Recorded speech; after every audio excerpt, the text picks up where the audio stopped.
রাজধানীর লালবাগে শেষ নির্বাচনী জনসভায় দাঁড়িয়ে ভোট কারচুপি ও ষড়যন্ত্র নিয়ে কড়া হুঁশিয়ারি দিলেন বিএনপির চেয়ারম্যান তারেক রহমান। একই সাথে কৃষি, পরিবার ও প্রবাসীদের ভাগ্য উন্নয়নে বিশেষ কার্ড চালুর প্রতিশ্রুতি দিলেন তিনি। সোমবার রাতে লালবাগ বালুর মাঠে জনসমুদ্রে দাঁড়িয়ে তারেক রহমান বলেন, দীর্ঘ এক যুগ পর মানুষ ভোটাধিকার প্রয়োগের সুযোগ পাচ্ছে, কিন্তু একটি মহল নির্বাচন বানচালের ষড়যন্ত্রে লিপ্ত।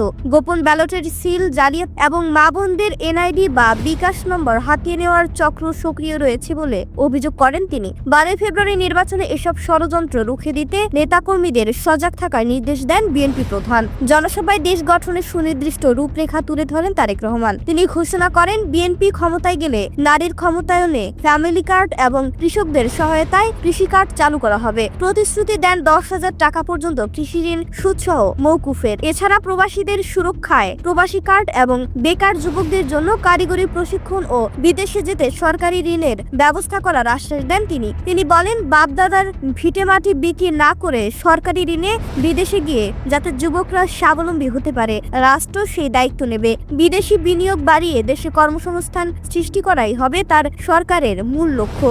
নির্বাচনী প্রচারণার শেষ লগ্নে পুরান ঢাকার মানুষকে ধানের শীষে ভোট দেওয়ার আহ্বান জানিয়ে শেষ হয় এই জনসভা।